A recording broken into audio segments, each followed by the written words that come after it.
Mari budidayakan gemar membaca dan menulis agar karya kita dapat dikenang oleh orang lain.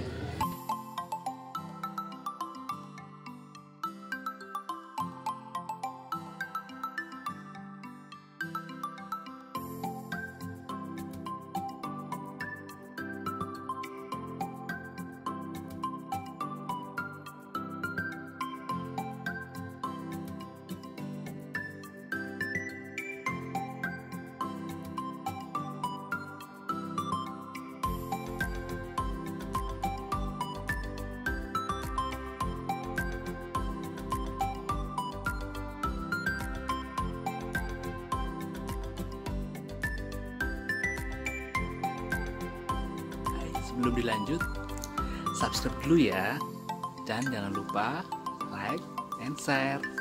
Thank you.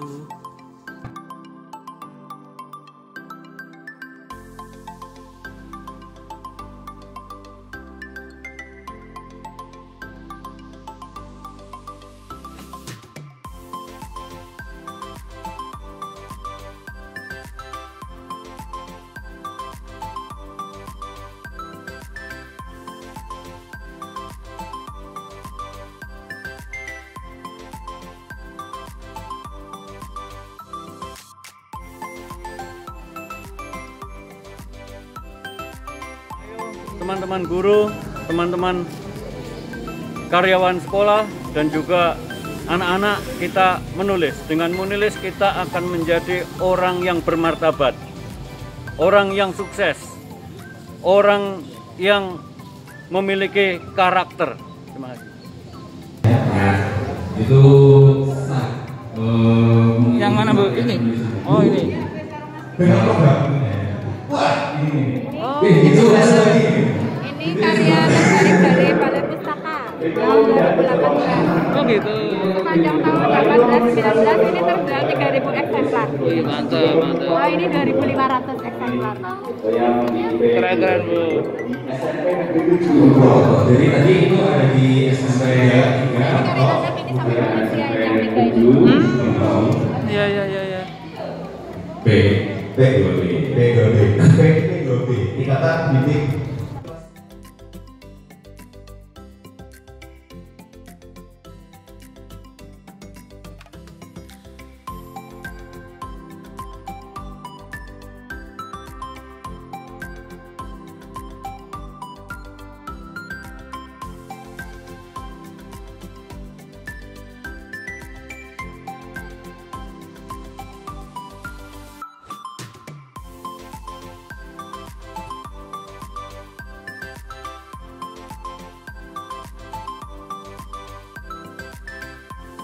Namanya Mbak Sala?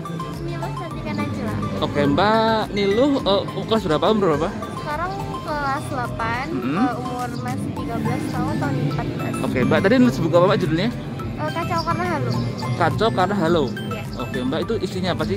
Jadi isinya itu tentang seorang gadis yang suka berhalusinasi. Terus tiba-tiba halusinasinya itu jadi kenyataan. Jadi dia tuh berusaha sama temennya buat nyari buku mantra untuk nyelesain masalah itu deh, buat nyelesain kekacauan itu. Itu novel ya? Iya, itu novel. Novel berapa halaman Mbak? 50. Itu berapa lama bikinnya Mbak? Bikinnya 1 bulan. 1 bulan ya? Iya. Inspirasi dari mana Mbak? Inspirasinya pas lagi diem-diem aja sih, maksudnya lagi diem terus tiba-tiba mikir, kan saya sendiri suka halu, jadi saya pikir halu-halu saya selama ini, imajinasi saya selama ini saya tuangin aja dalam buku. Oh gitu, lalu itu halusinasi gitu, berimajinasi gitu ya. Oke, iya, iya. Cita-cita menjadi apa Mbak? Cita-cita saya jadi diplomat sih. Oke, manfaat menulis menurut Mbak apa Mbak? Manfaat dari menulis? Manfaat menulis selain hobi saya ya menurut saya itu bisa ngembangin kemampuan diri, terus bisa bermanfaat juga kan karena pas jadi karya itu selain dapat uang dapat pengalaman juga. Terus menurut saya menulis itu juga bisa menambah ilmu pengetahuan, bisa jadi sebuah karya yang bermanfaat juga bagi orang lain. Oke. Fortuna, namanya Cantika juga semua ya. Umurnya berapa? Umurnya 14 tahun, kelas 8 Mbak. Nulis buku apa tadi judulnya, terus isinya apa? Sepasang Merpati. Jadi itu mengisahkan sebuah sahabat yang suka bertukar surat dengan sepasang merpati.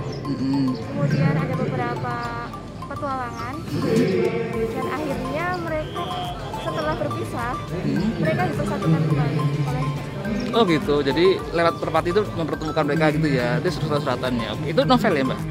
Novel itu berapa lama buatnya? sekitar 50 halaman. Lamanya membuatnya 1 minggu.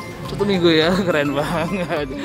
Inspirasi dari mana? Pengalaman sendiri dengan teman pernah surat-suratan atau gimana? Inspirasi dari nama. Dari Nama. nama. Ya karena banyak yang manggil merpati. Oh, namamu seperti ini? Fortuna Dara Jaya. Oh Dara, oh manggilnya merpati, Dara merpati. Oke. Dari situ akhirnya muncul itu ya gagasan buat cerita dari merpati gitu ya mbak ya. Oke, keren. Cita-cita dari apa mbak? Cita-citanya jadi chef sih. Jadi chef, oh keren. Suka masak apa nih? Banyak masakan, ada masakan kafe, terus dessert. Oke, ya. Nah satu lagi, tadi manfaat dari menulis menurut mbak apa mbak? Menurut saya bisa mengembangkan imajinasi yang ada di kepala sehingga tidak hanya diingat oleh diri sendiri tetapi juga dikenang oleh orang lain. Oke, siap, keren. Oke, makasih ya.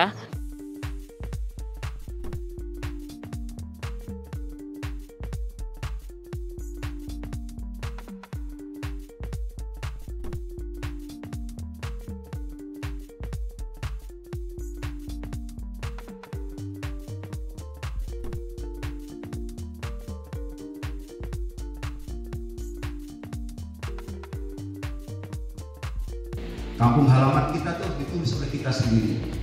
Jadi kalau bukan kita, siapa lagi? Kalau tidak sekarang, kapan lagi? Pak Kapolsek, matur nuwun hadir, dan Bapak Ibu sekalian, para guru, staf, karyawan, siswa Banyumas. 2 kali saya datang ke lokasi ini, tidak dalam waktu yang panjang, tapi agak berdekatan. Karena apresiasi saya terhadap sesuatu yang dimiliki Banyumas. Gak apa-apa, mau tepuk tangan dulu, Saya hanya lupa saking semangatnya salam. Assalamualaikum warahmatullahi wabarakatuh. Selamat pagi, dan saya hari ini sungguh-sungguh bangga. Saya pernah tugas di Lampung Pak lama sebagai pemimpin redaksi Lampung Pos, ada koran kalau Panjenengan ada yang pernah hidup di Lampung. Saya pernah memimpin koran di sana. Meskipun saya awalnya menjadi wartawan di media Indonesia di Jakarta, karena ini satu grup, jadi ganti-gantian. Setelah program di sana, tidak jauh-jauh juga Pak urusan saya tuh seputar urusan menulis membaca juga.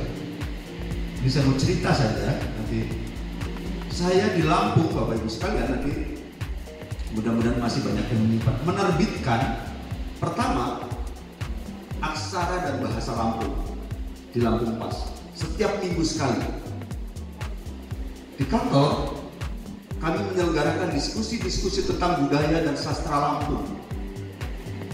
Dan kalau Panjenengan Pirsa pernah membaca, penyanyi bagus lahir dari Lampung, teater juga dari sana.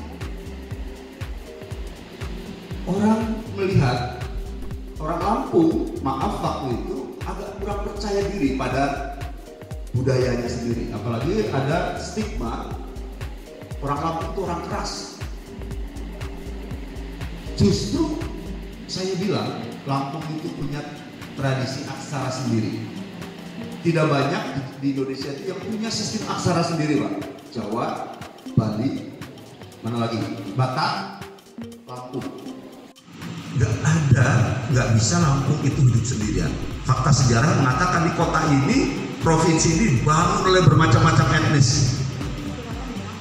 Saya Bapak Ibu sekalian memang nggak bisa ngomong bahasa Lampung, tapi itu tadi menerbitkan bahasa Lampung untuk supaya orang Lampung bangga. 100 tokoh itu Pak menjadi bestseller, termasuk ada namanya kalau Panjenengan pernah baca Abdul Rashid. Siapa itu Abdul Rashid? Ahli fikih pertama di Indonesia, dan itu orang Lampung. Dan orang Lampung banyak yang nggak tahu. Karena itu ketika saya bilang di depan pangeran-pangeran Lampung itu yang masih memegang tradisi, jenengan tahu nggak? Karena dia berasal dari Tanggamus, Kabupaten Tanggamus, di Kota Agung. Bung Karno tahun 52 pernah ke Kota Agung. karena ini terkenal, kota ini punya sejarah. Tahu nggak panjenengan, di sini pernah lahir namanya Abdul Rashid, ahli fikih pertama. Satu pun nggak ada yang tahu, Pak. Ya kan?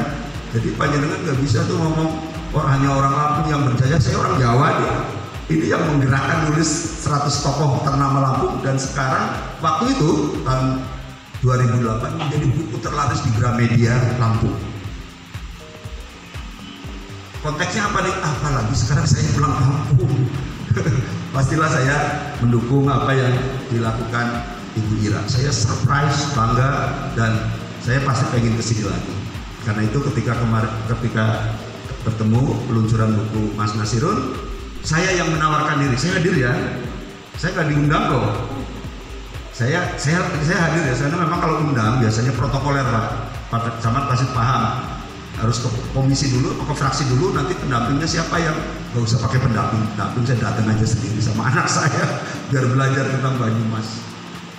Dapil saya dapil barat Pak, dapil 5, jadi nggak ada kaitan dengan suara atau bidding. Kalau konteksnya politik semata, tapi konteks saya adalah siapapun, ayo kita bareng-bareng membangun Banyumas. Saya tadi ngobrol-ngobrol dengan Pak Camat. Setiap tahun kita memperingati ulang tahun Banyumas, kemarin 450 tahun.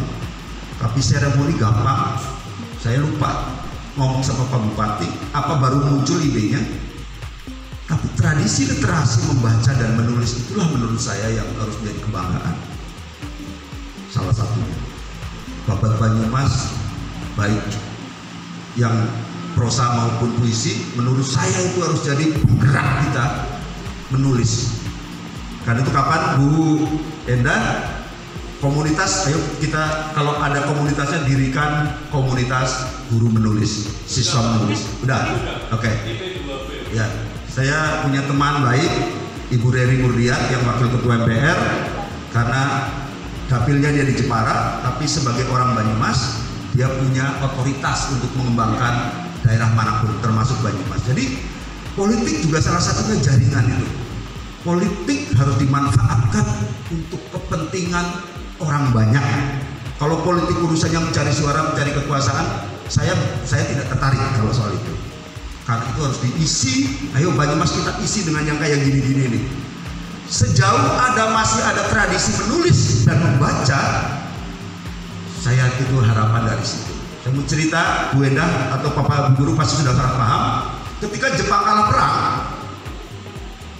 Kaisar mengumpulkan seluruh prajurit dan para pembesar. Prajurit yang meninggal berapa? Jenderal. Prajurit yang meninggal banyak sekali karena kami kalah perang Pak dengan sekutu. Kami sudah gak punya kekuatan apa-apa. Gak apa-apa, karena waktu itu Kaisar rupanya diperalat sama militer di Jepang. Sekarang guru ada berapa? Kalau guru masih banyak Pak Kaisar, kalau guru masih banyak. Kita akan bangun kemajuan Jepang dengan guru dan pendidikan. Tepuk tangan untuk para guru.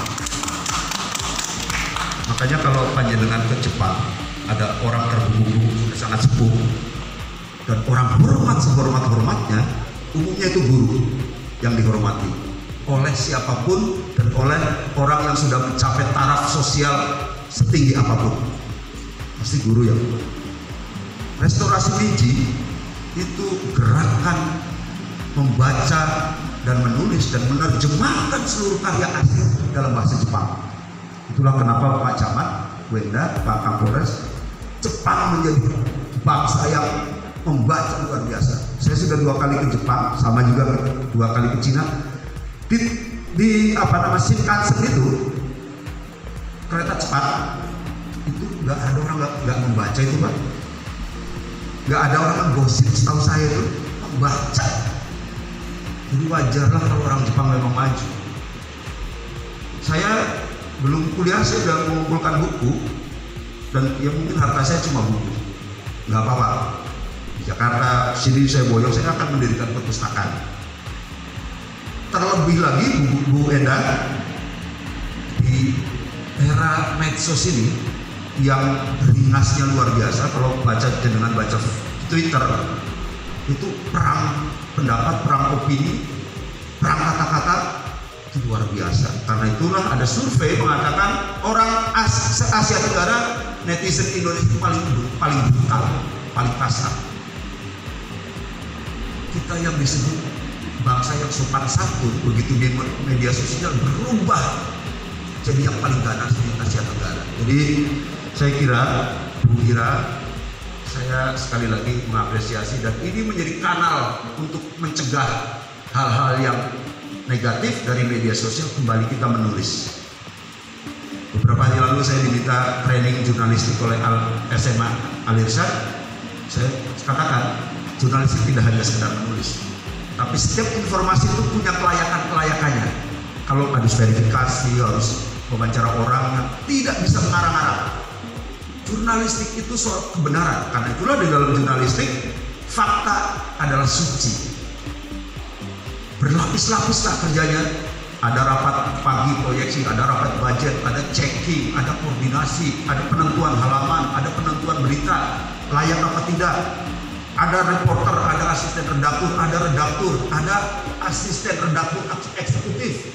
Berlapis-lapis luar biasa, sehingga berita itu kemungkinan salah kecil, meskipun sering juga tidak bisa dihindari. Berlapis-lapis saja masih ada kesalahan. Bayangkan kalau media sosial, nulis di kamar lagi jengkel sama pacarnya, lagi jengkel sama mantannya, lagi jengkel sama tetangganya, seisi binatang keluar semua, dan dia tidak membayangkan bahwa itu dibaca oleh orang banyak. Gak ada pimretnya diri sendiri, reporternya diri sendiri, yang menentukan halaman dia sendiri, yang mengedit dia sendiri. Yang lagi marah bagaimana mengedit? Mengedit itu kalau tuh kepalanya jernih, kalau nggak jernih berat. Jadi saya kira itu, karena saya sebentar lagi ada acara di Purbalingga, dan saya sekali lagi saya ingin tadi ke Bu Enda, Bu, saya kapan-kapan kesini lagi lah ngobrol yang lebih santai. Saya ingin menggali sebanyak-banyaknya, dan saya kira Bu Enda, ini kultur yang buat saya di Lampung saya belum pernah diundang, memang seringnya diundang ke kampus. Oh ini SMA, SMP, oh sudah punya tradisi menulis dan diterbitkan. Luar biasa Pak Kapolres, Pak Camat, tepuk tangan. Saya seharian juga mau suruh ngomong buku dan penulisan, tapi saya kira sekali lagi itu teruskan, dan saya tentu akan mendukung sepenuh hati. Dan kalau bisa perpustakaan anjuran menulis, anjuran membaca terus digaungkan. Guru menulis dan mengajak siswa menulis itu jauh lebih efektif dibandingkan saya misalnya, karena saya bukan guru. Saya paling ngomong begini, 1-2 ada yang mendengarkan, tapi kalau guru apalagi ada tugas khusus. Misalnya saya tadi sepanjang sini dipandu oleh Bu Enda, jelaskan ini satu persatu, ini luar biasa. Saya nanti pengen punya, dan saya akan beli. Saya tidak mau dikasih, saya akan beli. Sebab kalau saya dikasih, saya tidak menghargai profesi menulis. Ya, itu komitmen saya. Jadi Pak Nasir juga meskipun saya bolak-balik, saya beli. Semua waktu itu saya beli semua, saya nggak mau dikasih. Ya apalagi memang berkaitan dengan keberlanjutan.